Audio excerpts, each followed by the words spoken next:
Zane Grey's The Riders of the Purple Sage. Chapter 19. Fay. At the home of Jane Withersteen, little Fay was climbing Lassiter's knee. "Does you love me?" she asked. Lassiter, who was as serious with Fay as he was gentle and loving, assured her in earnest and elaborate speech that he was her devoted subject. Fay looked thoughtful and appeared to be debating the duplicity of men or searching for a supreme test to prove this cavalier. "Does you love my new mother?" she asked with bewildering suddenness. Jane Withersteen laughed, and for the first time in many a day she felt a stir of her pulse and a warmth in her cheek.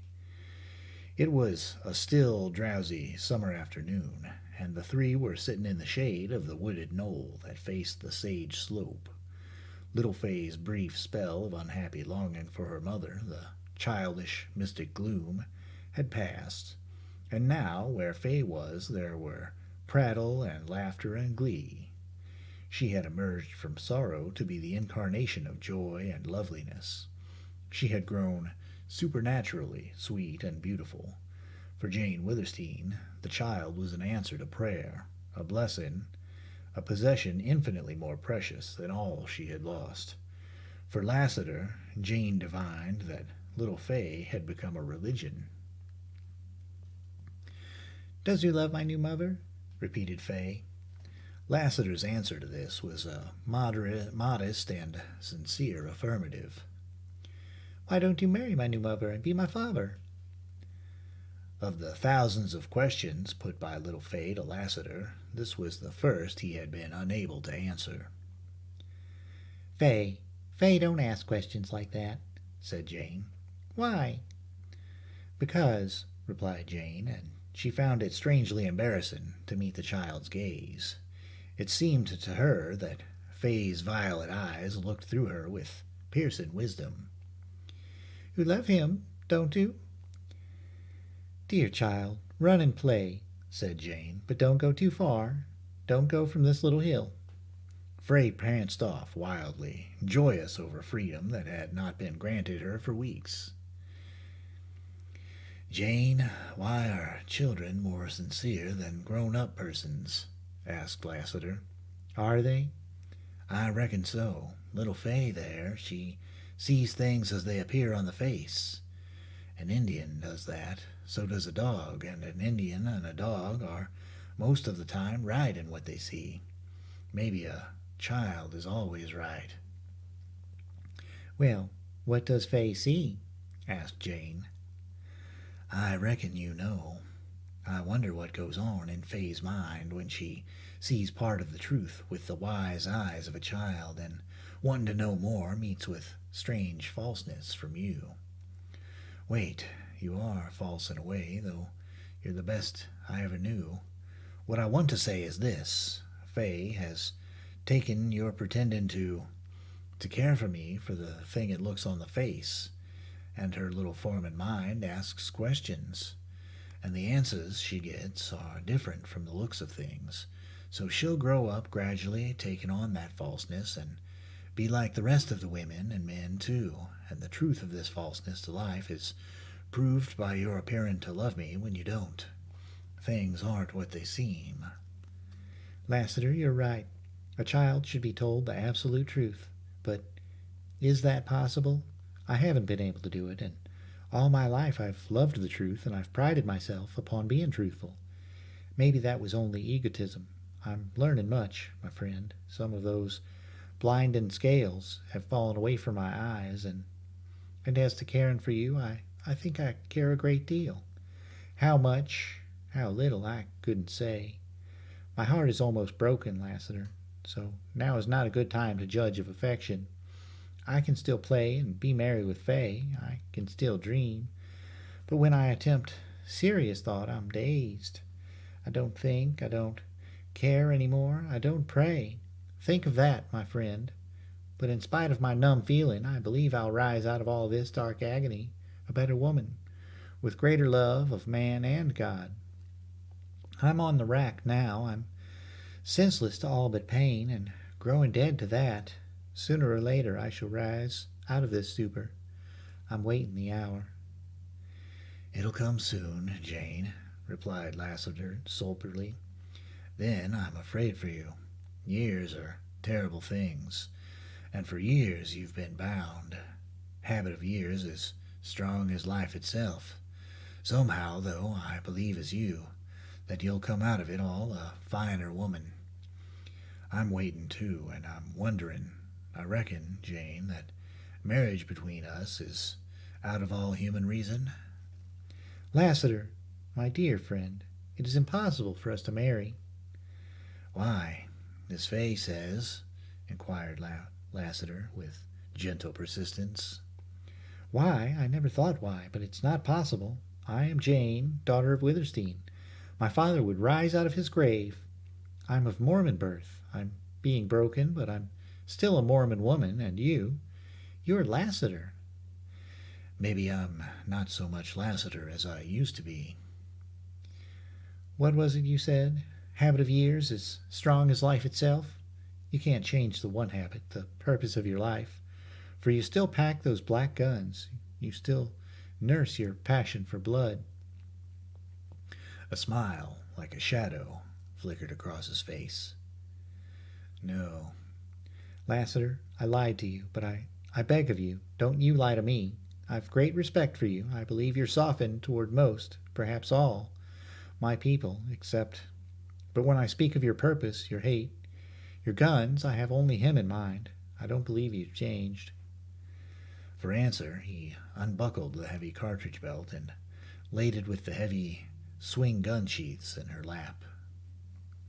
Lassiter, Jane whispered, and as she gazed from him to the black, cold guns. Without them, he appeared shorn of strength, defenseless, a smaller man. Was she Delilah?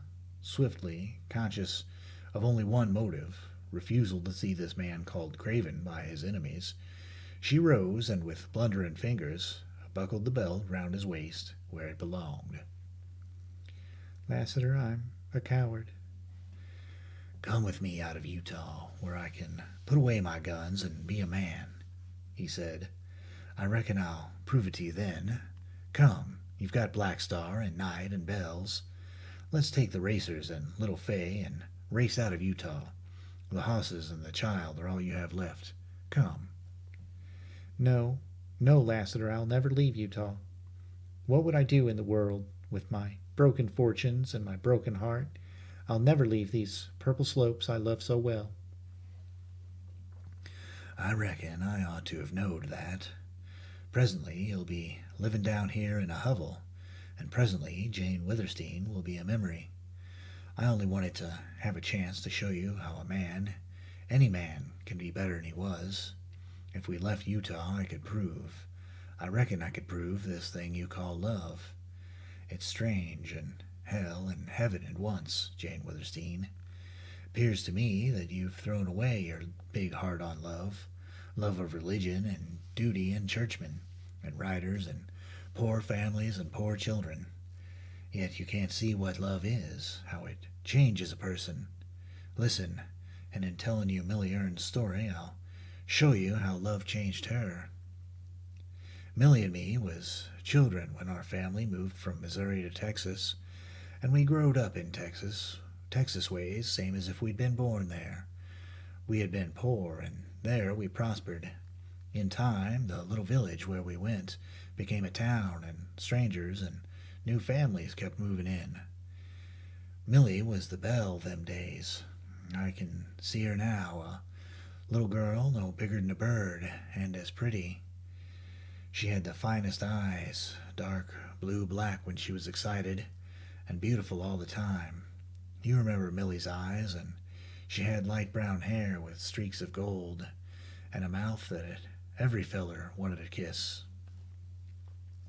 And about the time Millie was the prettiest and the sweetest, along came a young minister who began to ride some of a race with the other fellers for Millie, and he won. Millie has always been strong on religion, and when she met Frank Ern, she went in heart and soul for the salvation of souls. Fact was, Millie, through study of the Bible and attending church and revivals, went a little out of her head. It didn't worry the old folks none, and the only worry to me was Millie's everlasting praying and working to save my soul. She never converted me, but we was the best of comrades, and I reckon no brother and sister ever loved each other better. Well, Frank Ern and me hit up a great friendship. He was a strappin' feller, good to look at, and had the most pleasin' ways. His religion never bothered me, for he could hunt and fish and ride and be a good feller. After Buffalo once, he come pretty near to saving my life. We got to be thick as brothers, and he was the only man I ever seen who I thought was good enough for Millie. And the day they were married, I got drunk for the only time in my life. Soon after that, I left home. It seems Millie was the only one who could keep me home, and I went to the bad as to prosperin'. I saw some pretty hard life in the Panhandle, and then I went north. In them days, Kansas and Nebraska was as bad, come to think of it, as these days right here on the border of Utah.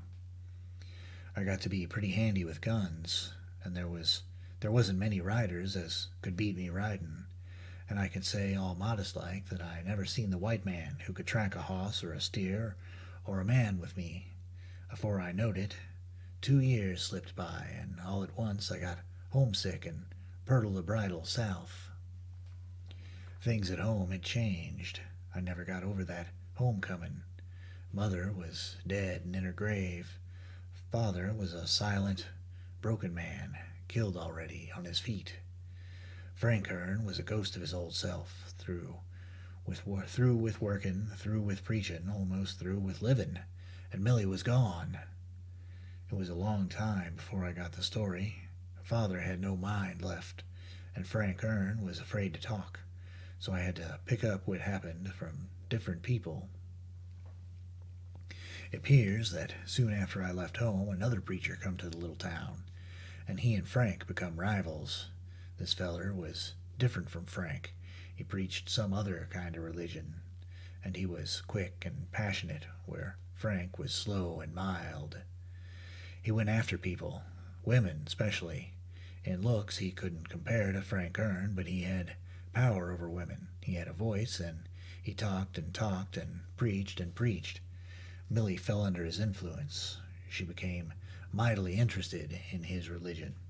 Frank had patience with her, as was his way, and let her be as interested as she liked. All religions were devoted to one God, he said, and it wouldn't hurt Millie none to study a different point of view. So the new preacher often called on Millie, and sometimes in Frank's absence. Frank was a cattleman between Sundays. Along about this time, an incident come off that I couldn't get much light on. A stranger come to town and was seen with the preacher. This stranger was a big man with an eye like blue ice and a beard of gold. He had money, and he appeared a man of mystery, and the town went to buzzin' when he disappeared about the same time as a young woman known to be mightily interested in the new preacher's religion. Then, presently, along comes a man from somewheres in Illinois, and he up and spots this preacher as a famous Mormon proselytizer. That riled Frank Ern as nothing ever before, and from rivals they come to be bitter enemies, and it ended in Frank going to the meetin' house where Millie was listening, and before her and everybody else, he called that preacher, called him, well, almost as hard as Venters called Tull here some time back, and Frank followed up with that call with a hoss-whipping, and he drove the proselytizer out of town. People noticed, so it was said, that Millie's sweet disposition changed. Some said it was because she would soon become a mother, and others said she was pining after the new religion, and there was women who said right out that she was pining after the Mormon. Anyway, one morning Frank rode in from one of his trips to find Millie gone.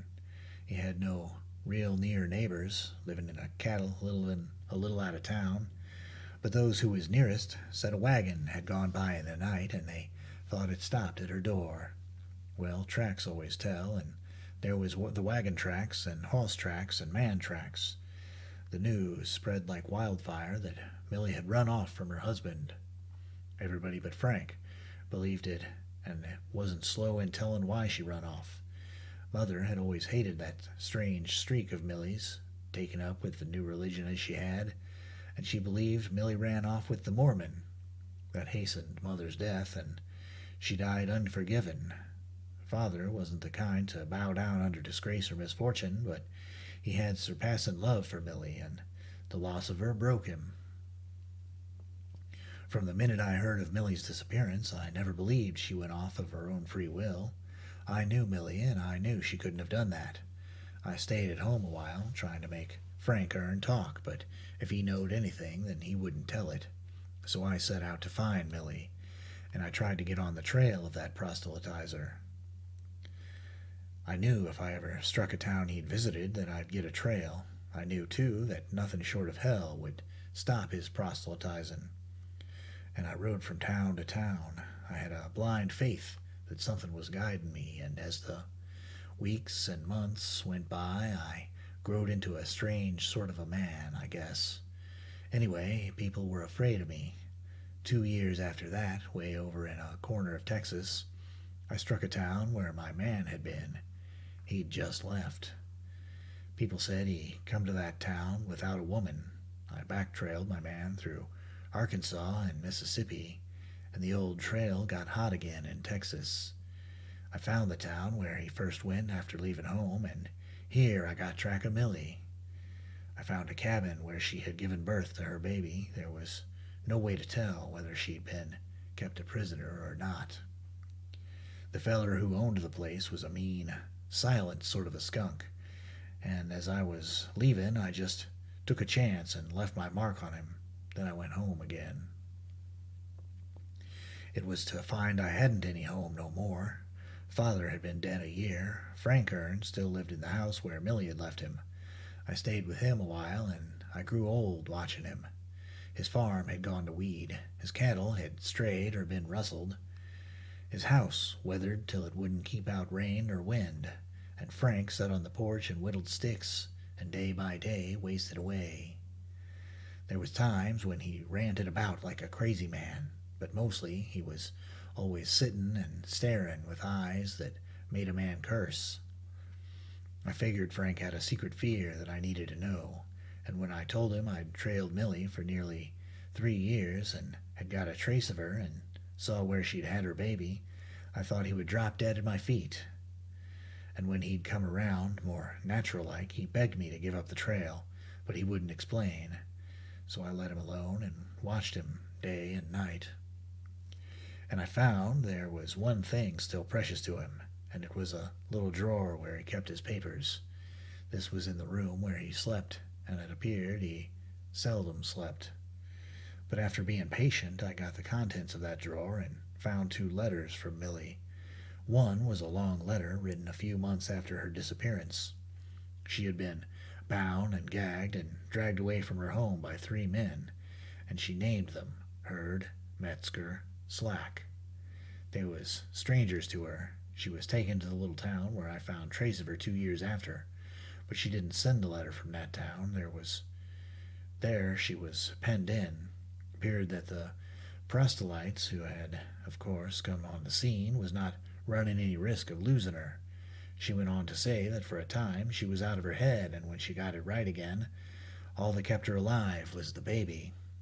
It was a beautiful baby, she said, and all she thought and dreamed of was somehow to get baby back to its father, and then she'd thankfully lay down and die.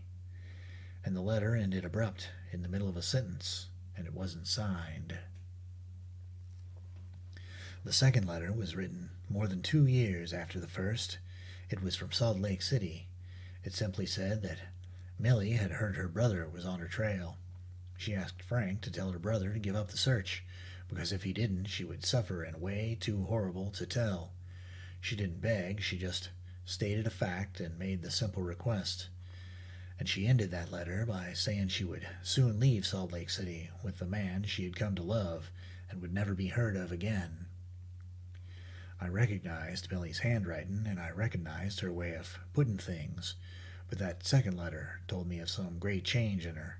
Pondering over it, I felt at last she'd either come to love that feller and his religion, or some terrible fear made her lie and say so. I couldn't be sure which, but of course I meant to find out. I'll say here, if I'd known Mormons then as I do now, I'd left Millie to her fate, for maybe she was right about what she'd suffer if I kept on her trail. But I was young and wild them days. First I went to the town where she'd first been taken, and I went to the place where she'd been kept. I got that skunk who owned the place and took him out in the woods and made him tell all he knowed. That wasn't much as to length, but it was pure hell's fire in substance. This time I left him some incapacitated for any more skunk work short of hell. Then I hit the trail for Utah. That was 14 years ago. I saw the incoming of most of the Mormons. It was a wild country and a wild time. I rode from town to town, village to village, ranch to ranch, camp to camp. I never stayed long in one place. I never had but one idea. I never rested.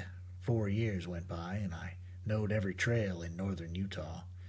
I kept on, and as time went by and I'd begun to grow old in my search, I had firmer, blinder faith in whatever was guiding me.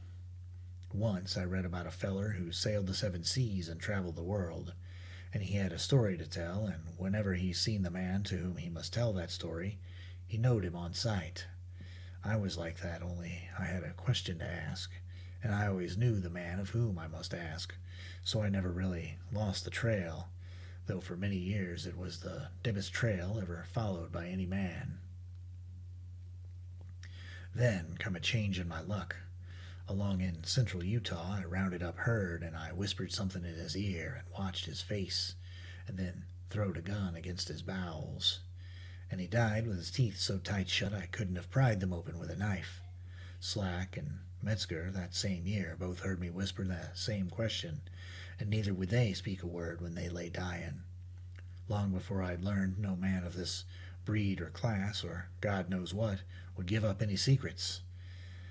I had to see in a man's fear of death the connections with Millie Ern's fate, and as the years passed at long intervals, I would find such a man. So as I drifted on the long trail down into southern Utah, my name preceded me, and I had to meet a people prepared for me and ready with guns. They made me a gunman, and that suited me. In all this time, signs of the proselytizer and the giant with the blue ice eyes and the gold beard seemed to fade dimmer out of the trail. Only twice in 10 years did I find a trace of that mysterious man who had visited the proselytizer at my home village. What he had to do with Millie's fate was beyond all hope for me to learn, unless my guiding spirit led me to him. As for the other man, I knew, as sure as I breathed and the stars shone in the window blew and the wind blew, that I'd meet him some day. 18 years I've been on the trail, and it led me to the last lonely villages of the Utah border. 18 years. I feel pretty old now. I was only 20 when I hit that trail. Well, as I told you, back here a ways, a Gentile said Jane Witherstein could tell me about Millie Ern and show me her grave. The low voice ceased, and Lassiter slowly turned his sombrero round and appeared to be counting the silver ornaments on the band. Jane, leaning toward him, sat as if petrified, listening intently, waiting to hear more. She could have shrieked, but power of tongue and lips were denied her. She saw only this sad, gray, passion-worn man, and she heard only the faint rustling of the leaves. "Well, I came to Cottonwoods," went on Lassiter, "and you showed me Millie's grave, and though your teeth have been shut tighter than them of all the dead men lying back along that trail, just the same you told me the secret I've lived these 18 years to hear. Jane, I said you'd tell me without ever me asking. I didn't need to ask my question here. The day, you remember, when that fat party throwed a gun on me in your court and—" "Oh, hush," whispered Jane, blindly holding up her hands. "I seen in your face that Dyer, now a bishop, was the proselytizer who ruined Millie Ern." For an instant, Jane Withersteen's brain was a whirling chaos, and she recovered to find herself grasping at Lassiter like one drowning, and as if by a lightning stroke she sprang from her dull apathy into exquisite torture. "It's a lie, Lassiter. No, no," she moaned. "I swear you're wrong." "Stop. You'd perjure yourself, but I'll spare you that, you poor woman, still blind, still faithful. Listen, I know. Let that settle it, and I give up my purpose." "What is it, you say?" "I give up my purpose. I've come to see and feel differently. I can't help poor Millie, and I've outgrowed revenge. I've come to see I can be no judge for men. I can't kill a man just for hate. Hate ain't the same with me since I loved you and little Fay." "Lassiter, you mean you won't kill him?" Jane whispered. "No.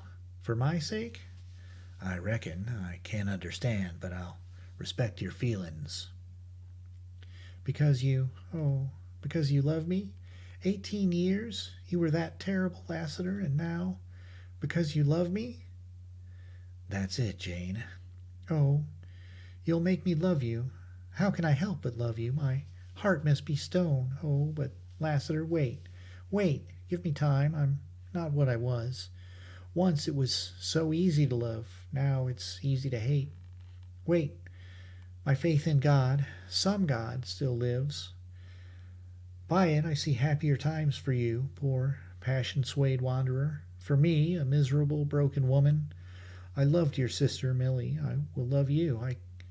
I can't have fallen so low. I can't be so abandoned by God that I've no love left to give you. Wait, let us forget Millie's sad life. Ah, I knew it as no one else on earth. There's one thing I shall tell you, if you are at my deathbed, but I can't speak now." "I reckon I don't want to hear no more," said Lassiter. Jane leaned against him as if some pent-up force had rent its way out. She fell into a paroxysm of weeping. Lassiter held her in silent sympathy. By degrees she regained composure, and she was rising sensible of being relieved of a weighty burden, when a sudden start on Lassiter's part alarmed her. "I heard hosses with muffled hoofs," he said, and he got up guardedly. "Where's Fay?" asked Jane, hurriedly glancing around the shady knoll. The bright-haired child, who had appeared to be close all the time, was not in sight. "Fay!" called Jane. No answering shout of glee, no patter of flying feet. Jane saw Lassiter stiffen. "Fay! Oh, Fay!" Jane almost screamed. The leaves quivered and rustled. A lonesome cricket chirped in the grass. A bee hummed by. The silence of the waning afternoon breathed hateful portent. It terrified Jane. When had silence been so infernal? "She's only strayed out of earshot," faltered Jane, looking at Lassiter. Pale, rigid as a statue, the rider stood, not in listening, searching posture, but in one of doomed certainty. Suddenly he grasped Jane with an iron hand, and, turning his face from her gaze, he strode with her from the knoll.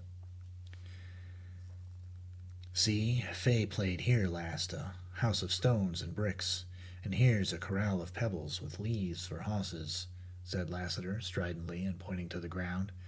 "Back and forth she trailed here. See, she's buried something, a dead grasshopper. There's a tombstone. Here she went chasing a lizard. See the tiny streaked tail? She pulled bark off this cottonwood. Look in the dust of the path, the letters you taught her. She's drawn pictures of birds and hosses and people. Look, a cross. Oh, Jane, your cross." Lassiter dragged Jane on, and, as if from a book, read the meaning of little Fay's trail, all the way down the knoll, through the shrubbery, round and round a cottonwood. Fay's vagrant fancy left records of her sweet musings and innocent play.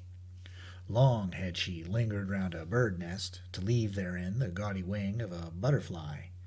Long had she played beside the running stream, sending adrift vessels freighted with pebbly cargo. Then she had wandered through the deep grass. her tiny feet scarcely turning a fragile blade, and she had dreamed beside some old faded flowers. Thus her steps led her into the broad lane. The little dimpled imprints of her bare feet showed clean cut in the dust. They went a little way down the lane, and then, at a point where they stopped, the great tracks of a man led out from the shrubbery and returned. Chapter 20. Lassiter's Way. Footprints told the story of little Faye's abduction. In anguish, Jane Withersteen turned speechlessly to Lassiter, and, confirming her fears, she saw him gray-faced, aged all in a moment, stricken as if by a mortal blow. Then all her life seemed to fall about her in wreck and ruin. "It's all over," she heard her voice whisper. "It's ended. I'm going. I'm going." "Where?" demanded Lassiter, suddenly looming darkly over her. To those cruel men." "Speak names," thundered Lassiter. "To Bishop Dyer. To Tull," went on Jane, shocked into obedience. "Well, what for?" "I want little Fay. I can't live without her. They've stolen her as they stole Millie Ern's child. I must have little Fay. I want only her. I give up. I'll go and tell Bishop Dyer I'm broken. I'll tell him I'm ready for the yoke. Only give me back Fay, and I'll marry Tull." "Never," hissed Lassiter. His long arm leapt at her. Almost running, he dragged her under the cottonwoods, across the court, into the huge hall of Withersteen House, and he shut the door with a force that jarred the heavy walls. Black Star and Night and Bells, since their return, had been locked in this hall, and now they stamped on the stone floor. Lassiter released Jane, and like a dizzy man, swayed from her with a hoarse cry and leaned, shaking against a table where he kept his rider's accoutrements. He began to fumble in his saddlebags. His action brought a clinking, metallic sound, the rattling of gun cartridges.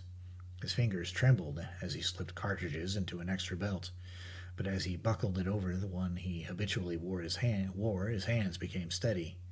This second belt contained 2 guns, smaller than the black ones, swinging low, and he slipped them round so that his coat hid them. Then he fell to swift action. Jane Withersteen watched him, fascinated but uncomprehending, and she saw him rapidly saddle Black Star and Night. Then he drew her into the light of the huge windows, standing over her, gripping her arm with fingers like cold steel. "Yes, Jane, it's ended, but you're not going to Dyer. I'm going instead." Looking at him, he was so terrible of aspect she could not comprehend his words. Who was this man with the face gray as death, with eyes that would have made her shriek had she the strength, with the strange, ruthlessly bitter lips? Where was the gentle Lassiter? What was this presence in the hall? About him, about her, this cold, invisible presence. "Yes, it's ended, Jane," he was saying, so awfully quiet and cool and implacable. "And I'm going to make a little call. I'll lock you in here, and when I get back have the saddlebags full of meat and bread, and be ready to ride." "Lassiter!" cried Jane.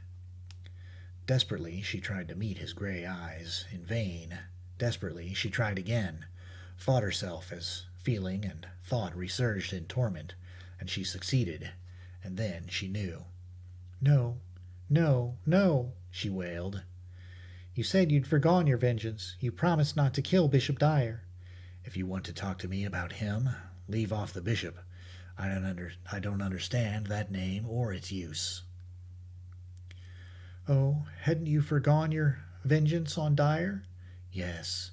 "But your actions, your words, your guns, your terrible looks, they don't seem forgoing vengeance." "Jane, now it's justice." "You'll kill him?" "If God lets me live another hour. If not God, then the devil who drives me."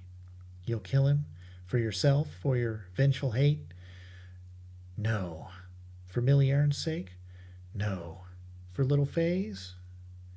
"No." "Oh, for whose?" "For yours."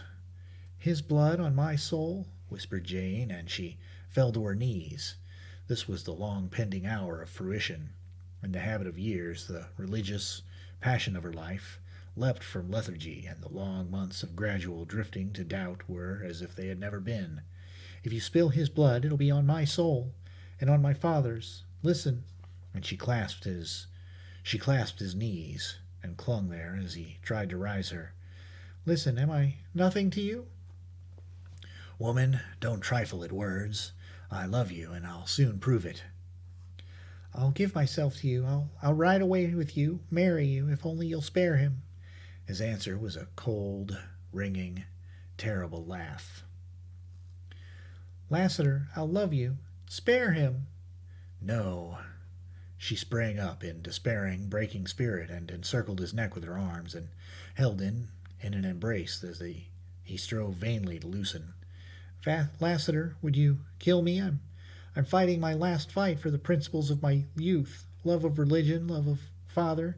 You don't know, you can't guess the truth, and I can't speak ill.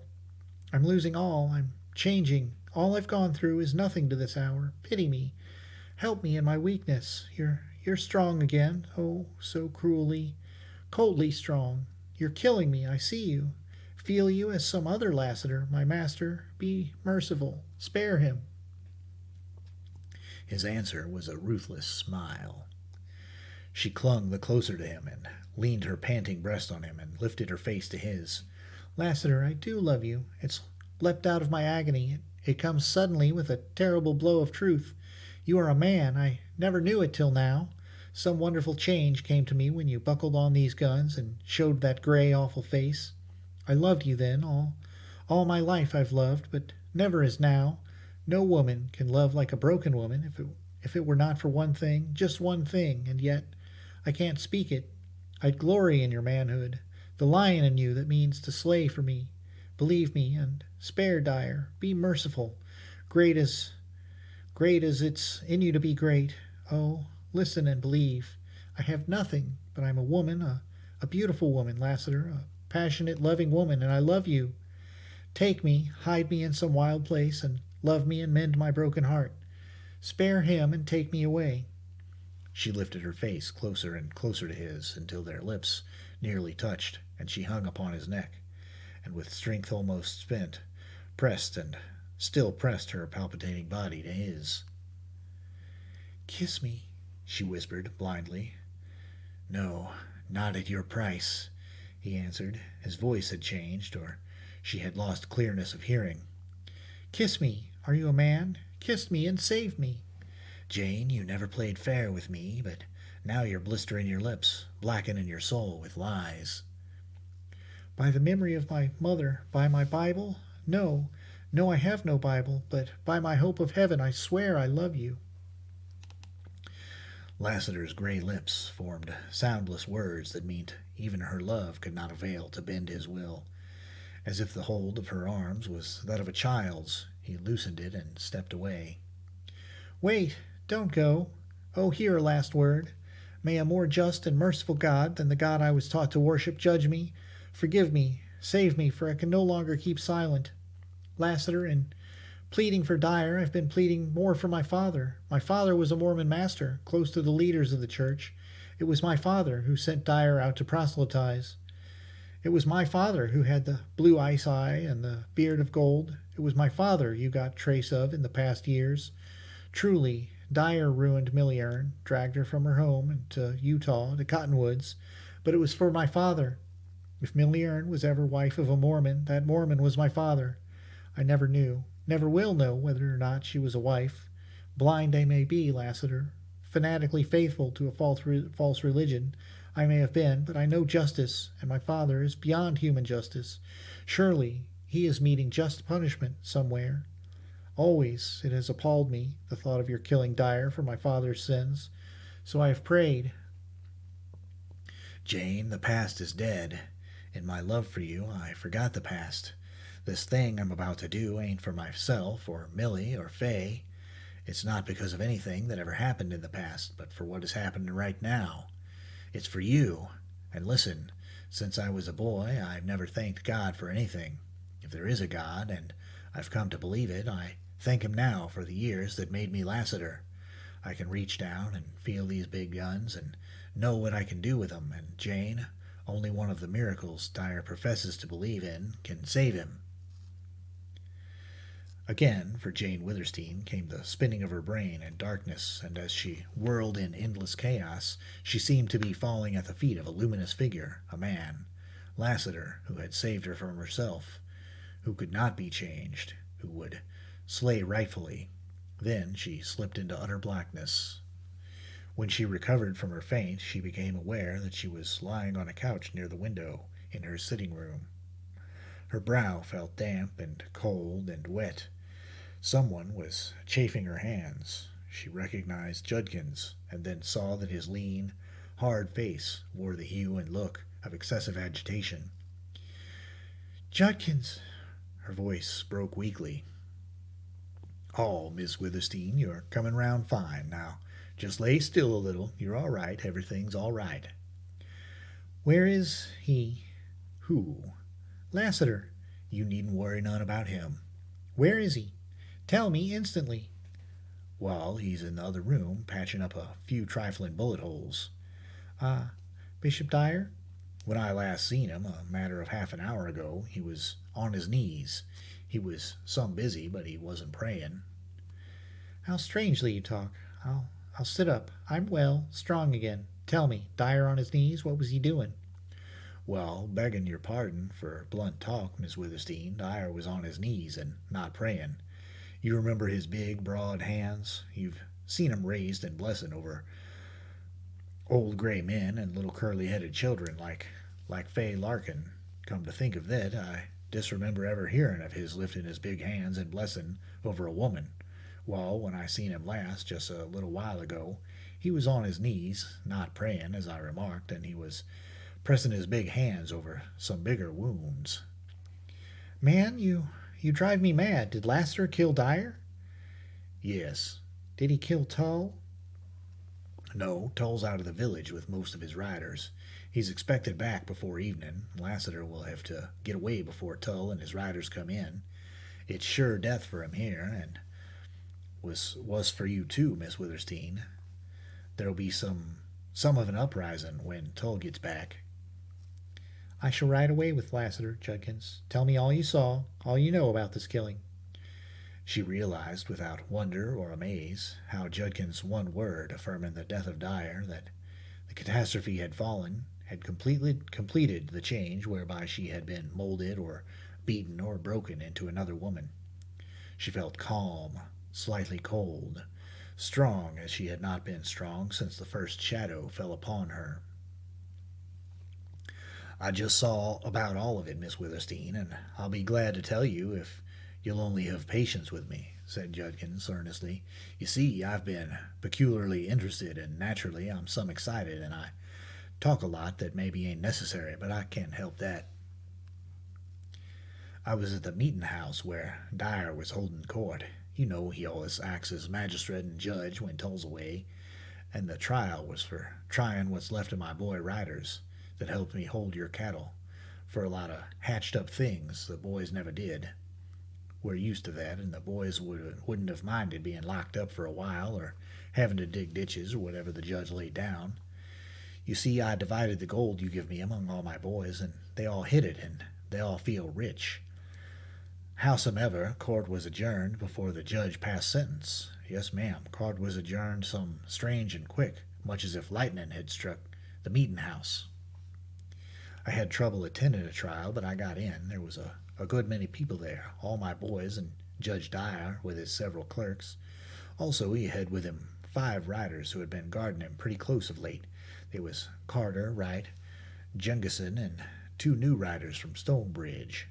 I didn't hear their names, but I heard they was handy men with guns, and they all looked more like rustlers than riders.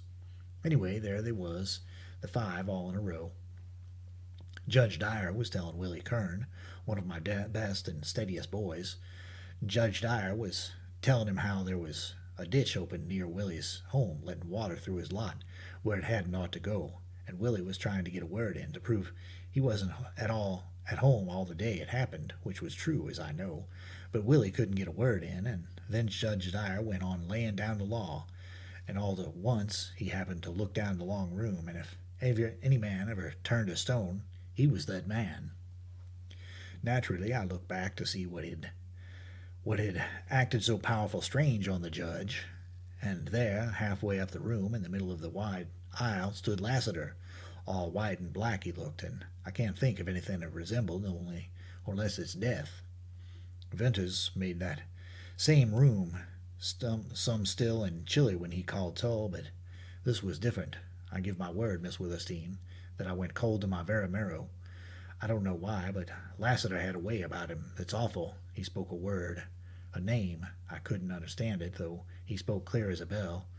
I was too excited, maybe. Judge Dyer must have understood it, and a lot more that was mystery to me, for he pitched forward out of his chair and right onto the platform.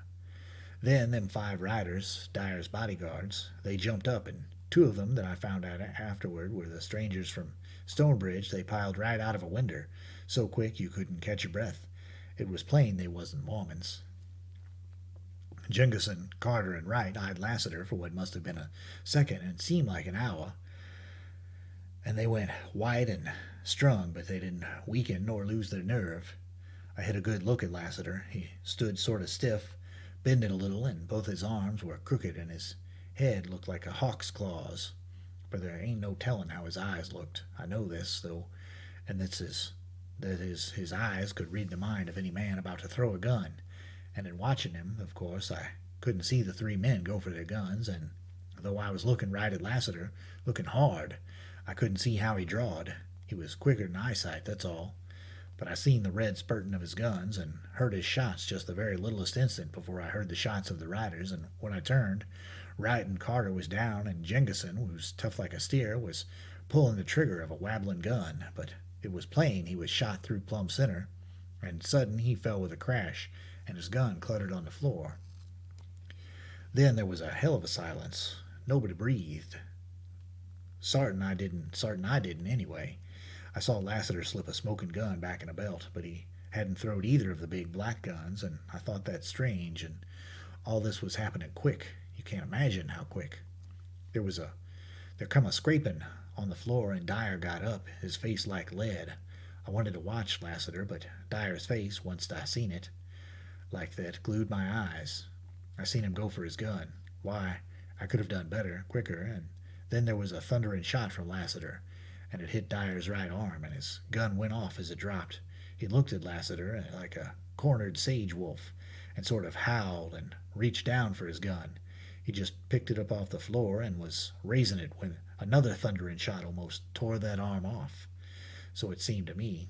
The gun dropped again, and he went down on his knees, kind of floundering after it.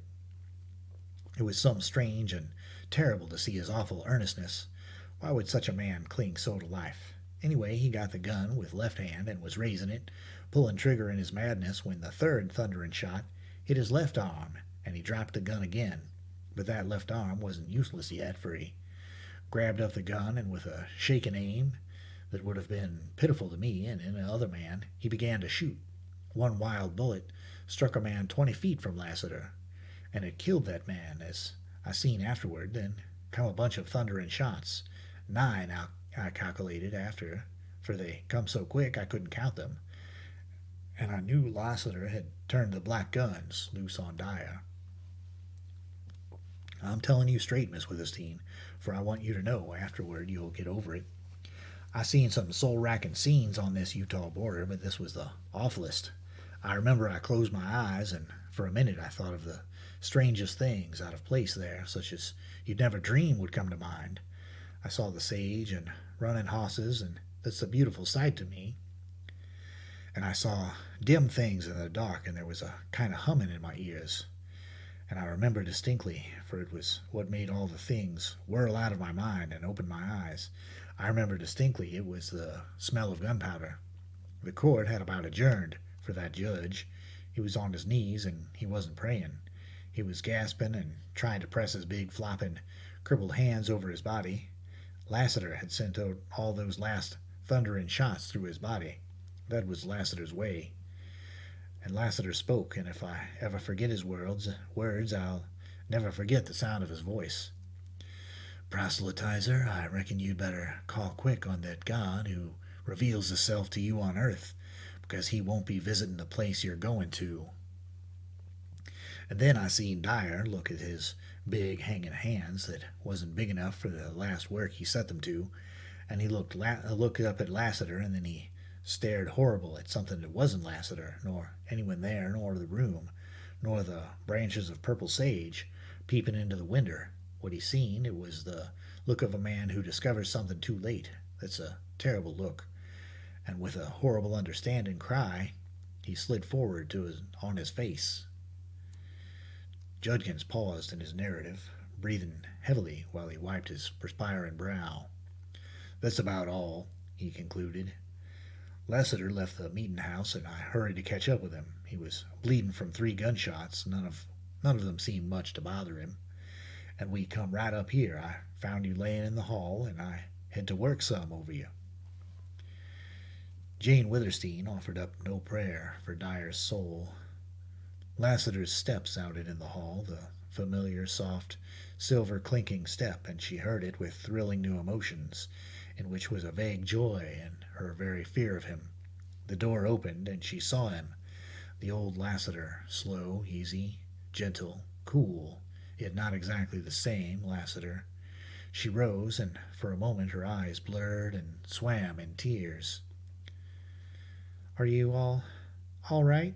She asked, tremulously. I reckon. Lassiter, I'll ride away with you. Hide me till the danger is past, till we are forgotten. Then take me where you will. Your people should be my people, and your God my God. He kissed her hand with the quaint grace and courtesy that came to him in rare moments. Black Star and Night are ready, he said simply. His quiet mention of the black racers spurred Jane to action. Hurrying to her room, she changed to her rider's suit, packed her jewelry and the gold that was left, and all the woman's apparel for which there was space in the saddlebags, and then returned to the hall. Black Star stamped on his iron-shod hoofs and tossed his beautiful head, and eyed her with knowing eyes. Judkins, I give Bells to you, said Jane. I hope you will always keep him and be good to him. Judkins mumbled thanks that he could not speak fluently, and his eyes flashed. Lassiter strapped Jane's saddlebags upon Black Star and let the racers out into the court. Judkins, you ride out with Jane out into the sage. If you see any riders, come and shout quick twice, and Jane, don't look back. I'll catch up soon. We'll get to the break into the pass before midnight, and then wait until morning to go down. Black Star bent his graceful neck and bowed his noble head, and his broad shoulders yielded as he knelt for Jane to mount. She rode out of the court beside Judkins, through the grove, across the wide lane into the sage, and she realized that she was leaving Withersteen House forever. And she did not look back. A strange, dreamy, calm peace pervaded her soul. Her doom had fallen upon her, but instead of finding life no longer worth living, she found it doubly significant, full of sweetness as the western breeze, beautiful and unknown as the sage slope, stretching its purple sunset shadows before her. She became aware of Judkins's hand touching hers. She heard him speak a husky goodbye, then into the place of Bells shot the dead black, keen, racy nose of Night, and she knew Lassiter rode behind her. Don't look back, he said, and his voice, too, was not clear. Facing straight ahead, seeing over only the waving, shadowy sage, Jane held out her gauntleted hand to feel it enclosed in a strong clasp. So she rode on without a backward glance at the beautiful grove of cottonwoods. She did not seem to think of the past, of what she left forever, but of the color and mystery and wildness of the sage slope leading down to Deception Pass, and of the future. She watched the shadows lengthen down the slope. She felt the cool west wind sweeping by from the rear, and she wondered at low, yellow clouds sailing swiftly over her and beyond. Don't look back, said Lassiter. Thick driving belts of smoke traveled by on the wind, and with it came a strong, pungent odor of burning wood. Lassiter had fired Witherstein House, but Jane did not look back. A misty veil obscured the clear, searching gaze she had kept steadfastly upon the purple slope and the dim lines of canyons. It passed as past the rolling clouds of smoke, and she saw the valley deepening into the shades of twilight. Night came on, swift as the fleet racers, and stars peeped out to brighten and grow, and the huge, windy, eastern heave of sage level paled under a rising moon and turned to silver. Blanched in moonlight, the sage yet seemed to hold its hue of purple and was infinitely more wild and lonely. So the night hours wore on, and Jane Witherstein never once looked back. Chapter 21. Black Star and Night. The time had come for Venters and Bess to leave their retreat. They were at great pains to choose the few things they would be able to carry with them on the journey out of Utah. "Bern, whatever kind of a pack's this, anyhow?" questioned Bess, rising from her work with reddened face. Venters, absorbed in his own task, did not look up at all, and in reply he said he had brought so much from Cottonwoods that he did not recollect the half of it. "A woman packed this," exclaimed Bess. He scarcely caught her meaning, but the peculiar tone of her voice caused him to instantly rise, and he saw Bess on her knees before an open pack, which he recognized as the one given him by Jane. "By George!" he ejaculated guiltily, and then, at sight of Bess's face, he laughed outright.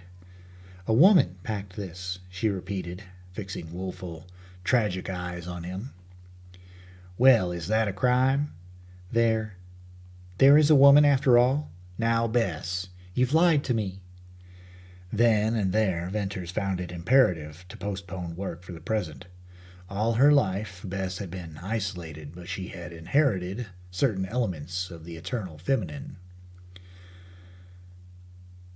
"But there was a woman, and you did lie to me," she kept repeating after he had explained. "What of that, Bess? I'll get angry at you in a moment. Remember, you've been pent up all your life. I venture to say that if you'd been out in the world, you'd have had a dozen sweethearts and have told many a lie before this." "I wouldn't have anything of the kind," declared Bess indignantly. "Well, perhaps not lie, but you'd have had the sweethearts. You couldn't have helped that, being so pretty." This remark appeared to be a very clever and fortunate one, and the work of selecting and then stowing all of the packs in the cave went on without further interruption. Venters closed up the opening of the cave with a thatch of willows and aspens, so that not even a bird or a rat could get into the sacks of grain, and this work was in order with the precaution habitually observed by him. He might not be able to get out of Utah and have to return to the valley. But he owed it to Bess to make the attempt, and in case they were compelled to turn back, he wanted to find that fine store of food and grain intact. The outfit of implements and utensils he packed away in another cave. "Bess, we have enough to live here all our lives," he said once, dreamily. "Shall I go roll Balancing Rock?" she asked in light speech, but with deep blue fire in her eyes. "No, no." "Ah, you don't forget the gold and the world," she sighed. "Child, you forget the beautiful dresses and the travel and everything." "Oh, I want to go, but I want to stay." "I feel the same way." They let the 8 calves out of the corral and kept only 2 of the burros Venters had brought from Cottonwoods. These they intended to ride. Bess freed all her pets, the quail and rabbits and foxes. The last sunset and twilight and night were both the sweetest and saddest they had ever spent in Surprise Valley. Morning brought keen exhilaration and excitement. When Venters had saddled the two burros, strapped on the light packs and the two canteens, the sunlight was dispersing the lazy shadows from the valley. Taking a last look at the caves and the silver spruces, Venters and Bess made a reluctant start, leading the burros. Ring and Whitey looked keen and knowing. Something seemed to drag at Venters's feet, and he noticed Bess lagged behind. Never had the climb from terrace to bridge appeared so long. Not till they reached the opening of the gorge did they stop to rest and take one last look at the valley. The tremendous arch of stone curved clear and sharp in outline against the morning sky, and through it streaked the golden shaft. The valley seemed an enchanted circle of glorious veils of gold and wraiths of white and silver haze and dim, blue, moving shade, beautiful and wild and unreal as a dream. We can think of it, always remember, sobbed Bess. Hush, don't cry. Our valley has only fitted us for a better life somewhere. Come. They entered the gorge, and he closed the willow gate. From rosy golden morning light they passed into cool, dense gloom. The burros pattered up the trail with little hollow, cracking steps, and the gorge widened to narrow outlet, and the gloom lightened to gray. At the divide they halted for another rest. Venters's keen, remembering gaze searched Balance and Rock and the long incline and the cracked, toppling walls, but failed to notice the slightest change. The dogs led the descent. Then came Bess leading her burro, then Venters leading his. Bess kept her eyes bent downward. Venters, however, had an irresistible desire to look up at Balance and Rock. It had always haunted him, and now he wondered if he were really to get through the outlet before the huge stone thundered down. He fancied that would be a miracle. Every few steps he answered to the strange, nervous fear and turned to make sure the rock still stood like a giant statue. And as he descended, it grew dimmer in his sight. It changed form, it swayed, it nodded darkly, and at last, in his heightened fancy, he saw it heave and roll. As in a dream, when he felt himself fallen, yet knew he would never fall, so he saw this long-standing thunderbolt of the little stone men plunge down to close forever the outlet to Deception Pass. And while he was given way to uncountable dread imaginings, the descent was accomplished without mishap. "I'm glad that's over," he said, breathing more freely. "I hope I'm by that hanging rock for good and all. Since almost the first I saw it, I've had an idea that it was waiting for me. Now, when it does fall, if I'm thousands of miles away, I'll hear it." With the first glimpses of the smooth slope leading down to the grotesque cedars and out to the pass, Venters's cool nerve returned. One long survey to the left, then one to the right, satisfied his caution. Leading the burros down to the spur of rock, he halted at the steep incline. "Bess, here's the bad place, the place I told you about, with the cut steps. You start down, leading your burro. Take your time and hold on to him if you slip. I've got a rope on him and a half-hitch on this point of rock, so I can let him down safely. Coming up here was a killing job, but it'll be easy going down." Both burros passed down the difficult stairs cut by the cliff dwellers, and did it without a misstep. After that, the descent down the slope and over the mile of scrawled, ripped, and ridged rock required only careful guidance, and Venters got the burros to level ground in a condition that caused him to congratulate himself. "Oh, if only we had Wrangle!" exclaimed Venters. "But we're lucky that's the worst of our trail past. We've only men to fear now. If we get up in the sage, we can hide and slip along like coyotes." They mounted and rode west through the valley and entered the canyon. From time to time, Venters walked, leading his burro. When they got by all the canyons and gullies opening into the pass, they went faster and with fewer halts. Venters did not confide in Bess the alarming fact that he had seen horses and smoke less than a mile up one of the intersecting canyons.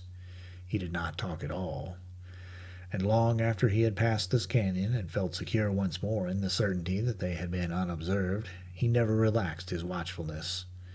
But he did not walk any more, and he kept the burros at a steady trot. Night fell before they reached the last water in the pass, and they made camp by starlight. Venters did not want the burros to stray, so he tied them with long halters in the grass near the spring. Bess, tired out and silent, laid her head in a saddle and went to sleep between the two dogs. Venters did not close his eyes. The canyon silence appeared full of the low, continuous hum of insects. He listened until the hum grew into a roar, and then, breaking the spell once more, he heard it low and clear.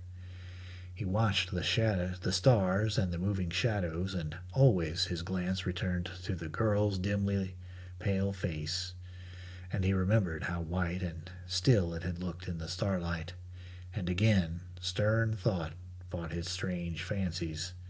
Would all his labor and his love be for naught? Would he lose her, after all?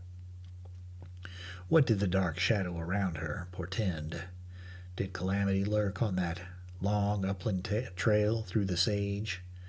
Why should his heart swell and throb with nameless fear? He listened to the cold silence and told himself that in the broad light of day he could dispel this leaden-weighted dread.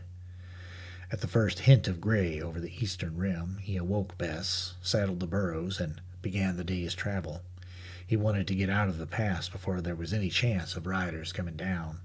They gained the break as the first red rays of the rising sun colored the rim. For once, so eager was he to get up to level ground, he did not send Ring or Whitey in advance. Encouraging Bess to hurry, pulling at his patient, plodding burro, he climbed the soft, steep trail. Brighter and brighter grew the light. He mounted the last broken edge of rim to have the sun-fired purple sage slope burst upon him as a glory. Bess panted up to his side, tugging on the halter of her burro. "We're up," he cried joyously.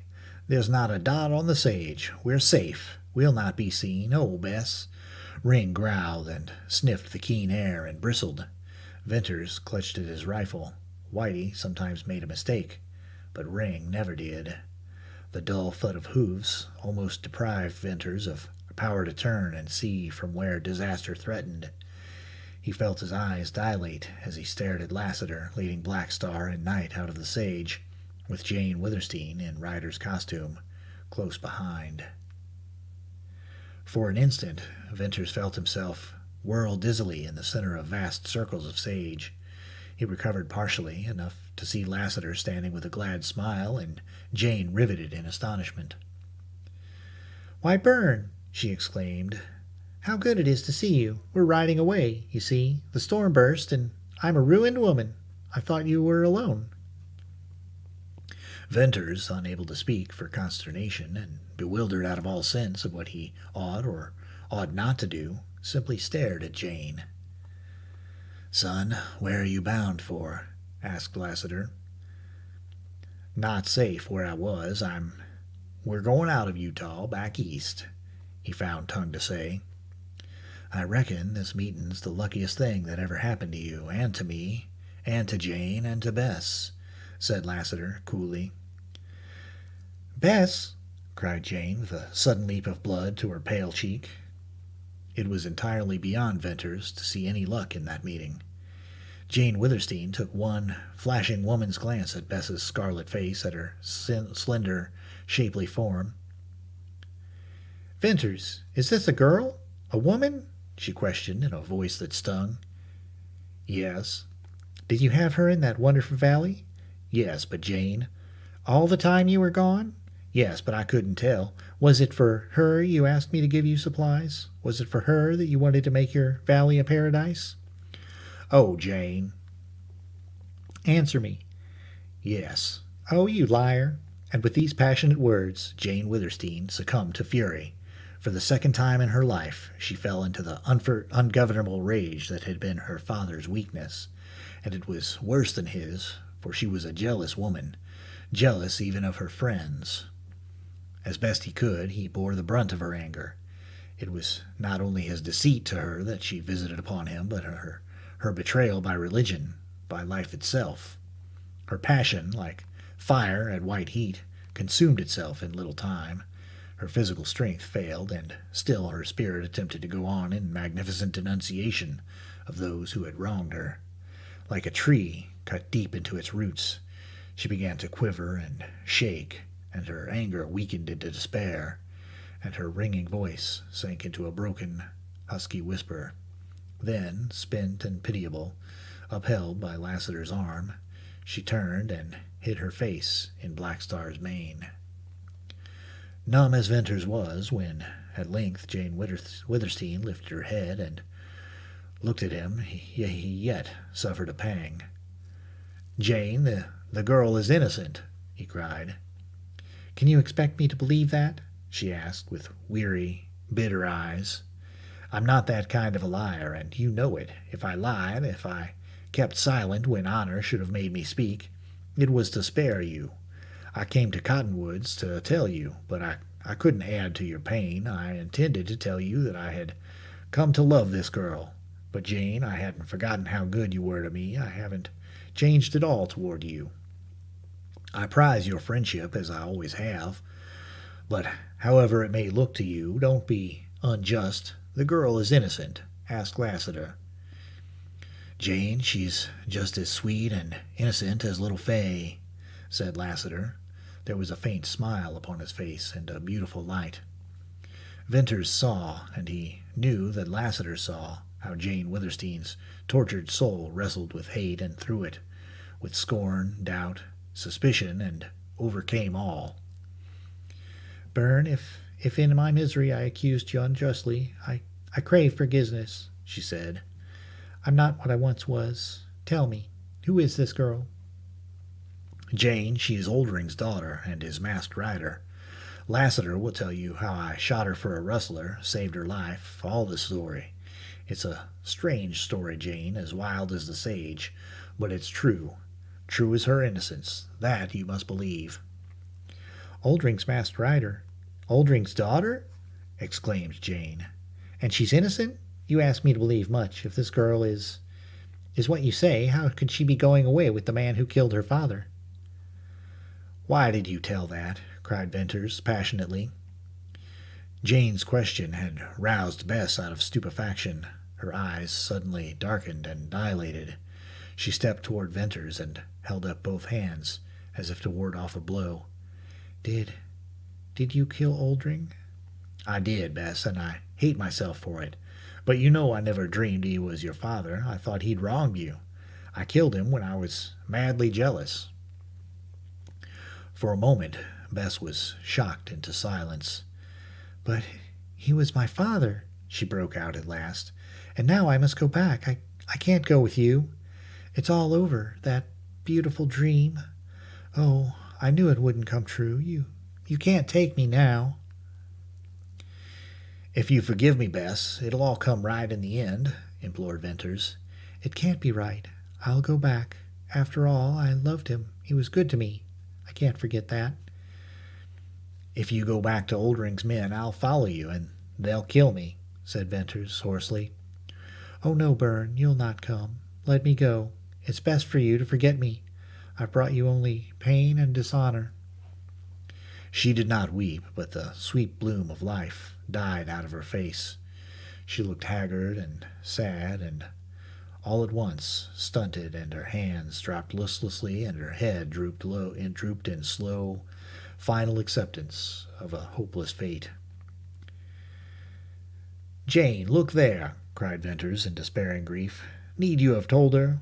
Where was all your kindness of heart? This girl has had a wretched, lonely life, and I've found a way to make her happy. You've killed it. You've killed something sweet and pure and hopeful, just as sure as you breathe." "Oh, Byrne, it was a slip. I never thought," replied Jane. How could I tell she didn't know? Lassiter suddenly moved forward, and with the beautiful light on his face, now strangely luminous, he looked at Jane and Venters and then let his soft, bright gaze rest on Bess. "Well, I reckon you've all had your way, and now it's Lassiter's turn. Why, I was just praying for this meeting. Bess, just look here." Gently he touched her arm and turned her to face the others, and then outspread his great hand to disclose a shiny, battered gold locket. "Open it," he said, with a singularly rich voice. Bess complied, but listlessly. "Jane, Venters, come closer," went on Lassiter. "Take a look at the picture. Don't you know the woman?" Jane, after one glance, drew back. Millie Erne, she cried wonderingly. Venters, with a tingling pulse, with something growing on him, recognized in the faded miniature portrait the eyes of Millie Erne. "Yes, that's Millie," said Lassiter softly. "Bess, did you ever see her face? Look hard, with all your heart and soul." The eyes seem to haunt me, whispered Bess. Oh, I can't remember. They're eyes of my dreams, but... Lassiter's strong arm went round her, and he bent his head. "Child, I thought you'd remember her eyes. They're the same beautiful eyes you'd see if you looked in a mirror or a clear spring. They're your mother's eyes. You're Millie Erne's child. Your name is Elizabeth Erne. You're not Oldring's daughter. You're the daughter of Frank Erne, a man once my best friend. Look, here's his picture beside Millie's. He was handsome and as fine and gallant a southern gentleman as I ever seen. Frank came of an old family. You come of the best blood, lass, and blood tells." Bess slipped through his arm to her knees and hugged the locket to her bosom and lifted wonderful, yearning eyes. It can't be true." "Thank God, lass, it is true," replied Lassiter. "Jane and Byrne here, they both recognize Millie. They see Millie in you. They're so knocked out they can't tell you, that's all." "Who are you?" whispered Bess. I reckon I'm Millie's brother and your uncle. Uncle Jim, ain't that fine?" "Oh, I can't believe. Don't raise me. Byrne, let me kneel. I see truth in your face, in Miss Withersteen's, but let me hear it all on my knees. Tell me how it's true." "Well, Elizabeth, listen," said Lassiter. "Before you was born, your father made a mortal enemy of a Mormon named Dyer. They was both ministers and come to be rivals. Dyer stole your mother away from her home. She gave birth to you in Texas 18 years ago. Then she was taken to Utah, from place to place, and finally to the last border settlement, Cottonwoods. You was about 3 years old when you was taken away from Millie. She never knew what had become of you, but she lived a good while, hoping and praying to have you again. Then she gave up and died. And I may as well put in here, your father died 10 years ago. Well, I spent my time tracing Millie, and some months back I landed in Cottonwoods, and just lately I learned all about you. I had a talk with Oldrin and told him you was dead, and he told me what I had so long been wanting to know. It was Dyer, of course, who stole you from Millie. Part reason he was sore because Millie refused to give you Mormon teaching, but mostly he still hated Frank Erne so infernally that he made a deal with Oldrin to take you and bring you up as an infamous rustler and rustler's girl. The idea was to break Frank Erne's heart if he ever came to Utah, to show him his daughter with a band of low rustlers. Well, Oldrin brought you up from childhood, and made you his masked rider. He made you infamous. He kept that part of the contract, but he learned to love you as a daughter and never let any but his own men know you was a girl. I heard him say that with my own ears, and I saw his big eyes grow dim. He told me how he had guarded you always, kept you locked up in his absence, was always at your side or near you on those rides that made you famous on the sage. He said he and an old Rustler, whom he trusted, had taught you how to read and write. They selected the books for you. Dyer had wanted you brought up the vilest of the vile, and Oldrin brought you up the innocentest of the innocent. He said you didn't know what vileness was. I can hear his big voice tremble now as he said it. He told me how the men, rustlers and outlaws, who from time to time tried to approach you familiarly, he told me how he shot them dead. I'm telling you this especially because you've showed such shame, saying you was nameless and all that. Nothing on earth can be wronger than that idea of yours, and the truth of it is here. Oldrin swore to me that if Dyer died, releasing the contract, he intended to hunt up your father and give you back to him.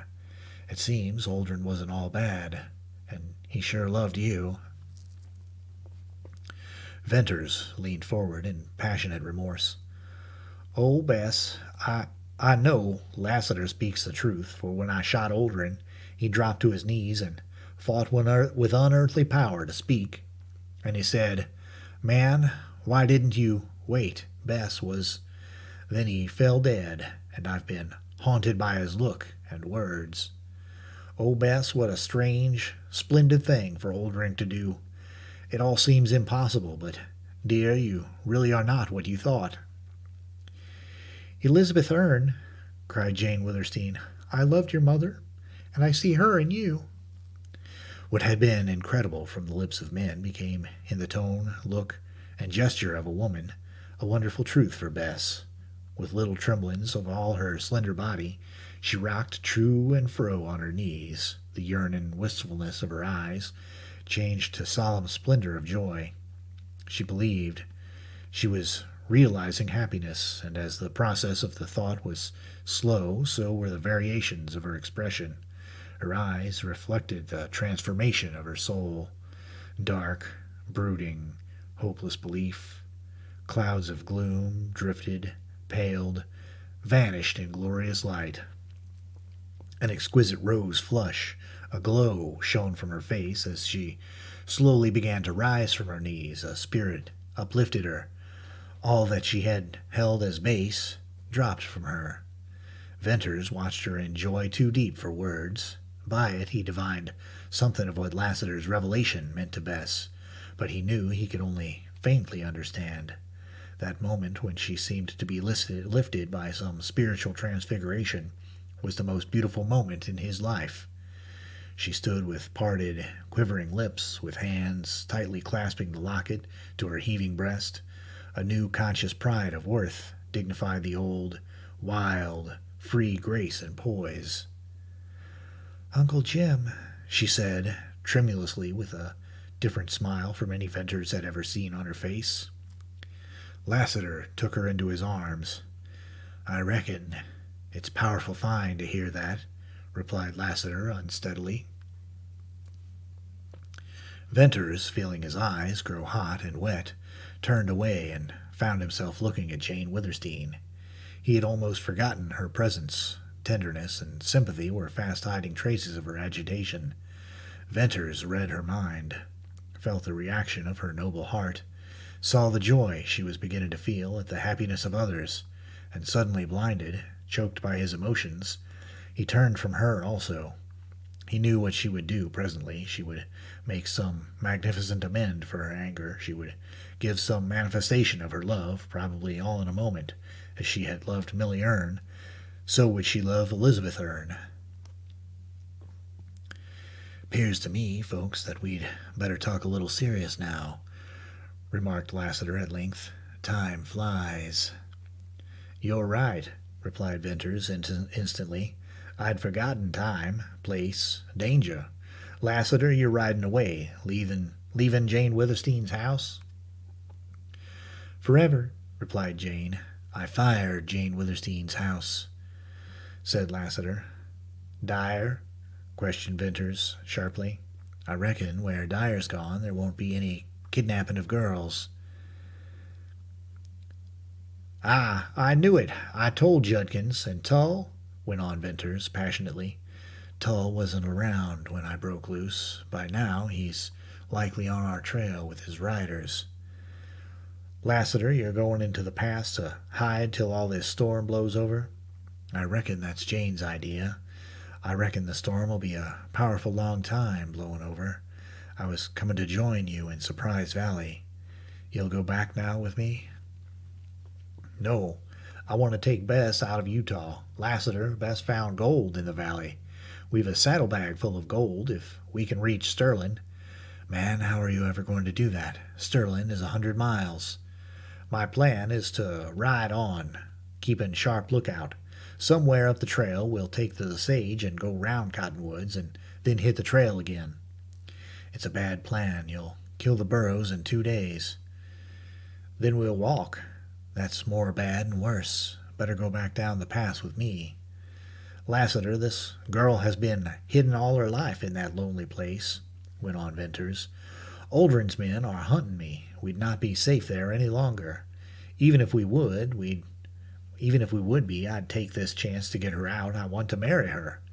She shall have some of the pleasures of life, see cities and people. We've gold. We'll be rich. Why, life opens up sweet for us both, and by heaven I'll get her out or lose my life in the process." "I reckon if you go on with them burros, you'll lose your life all right. Tull will have riders all over this sage. You can't get out on them burros. It's a fool idea. That's not doing best by the girl. Come with me and take chances on the rustlers." Lassiter's cool argument made Venters waver, not in determination to go, but in hope of success. "Bess, I want you to know, Lassiter says the trip's almost useless now. I'm afraid he's right. We've got about 1 chance in 100 to go through. Shall we take it? Shall we go on?" "We'll go on," replied Bess. "That settles it. That settles it, Lassiter." Lassiter spread his hands wide as if to signify he could do no more, and his face clouded. Venters felt a touch on his elbow. Jane stood beside him with a hand on his arm. She was smiling. Something radiated from her, and like an electric current accelerated the motion of his blood. "Bern, you'd be right to die rather than not take Elizabeth out of Utah, out of this wild country. You must do it. You'll show her the great world with all its wonders. Think how little she's seen. Think what delight is in store for her. You have gold. You will be free. You will make her happy. What a glorious prospect. I share it with you. I'll think of you, dream of you, pray for you." "Thank you, Jane," replied Venters, trying to steady his voice. "It does look bright. Oh, if we were only across that wide open waste of sage." "Bern, the trip's as good as made. It'll be safe, easy. It'll be a glorious ride," she said softly. Venters stared. Had Jane's troubles made her insane? Lassiter, too, acted queerly, all at once beginning to turn his sombrero round in his hands that actually shook. "You are a rider. She is a rider. This will be the ride of your lives," added Jane in that same soft undertone, almost as if she were musing to herself. "Jane," he cried. "I give you Black Star and Night." "Black Star and Night," he echoed. "It's done. Lassiter, put our saddlebags on the burros." Only when Lassiter moved swiftly to execute her bidding did Venters's clogged brain grasp at literal meanings. He leapt to catch Lassiter's busy hands. "No, no, what are you doing?" he demanded in a kind of fury. "I won't take her racers. What do you think I am? It'd be monstrous, Lassiter. Stop it, I say. You've got her to save. You've miles and miles to go. Tull is trailing you. There are rustlers in the pass. Give me back that saddlebag." "Son, cool down," returned Lassiter in a voice he might have used to a child, but the grip with which he tore away Venters's grasping hands was that of a giant. "Listen, you fool boy. Jane sized up the situation. The burros will do for us. We'll sneak along and hide. I'll take your dogs and your rifle. Why, it's the trick. The blacks are yours, and sure as I can throw a gun, you're going to ride safe out of the range." "Jane, stop him. Please stop him," gasped Venters. "I've lost my strength. I can't do anything. This is hell for me. Can't you see that? I've ruined you. It was through me you lost all. You've only Black Star and Night left. You love these horses. Oh, I know you must love them now, and you're trying to give them to me. To help me out of Utah to save the girl I love? That will be my glory. Then, in the white, rapt face and the unfathomable eyes, Venters saw Jane Withersteen in a supreme moment. This moment was one wherein she reached up to the height for which her noble soul had ever yearned. He, after disrupting the calm tenor of her peace, after bringing down on her head the implacable hostility of her churchmen, after teaching her a bitter lesson of life, he was to be her salvation, and he turned away again, this time shaken to the core of his soul. Jane Withersteen was the incarnation of selflessness. He experienced wonder and terror, exquisite pain and rapture.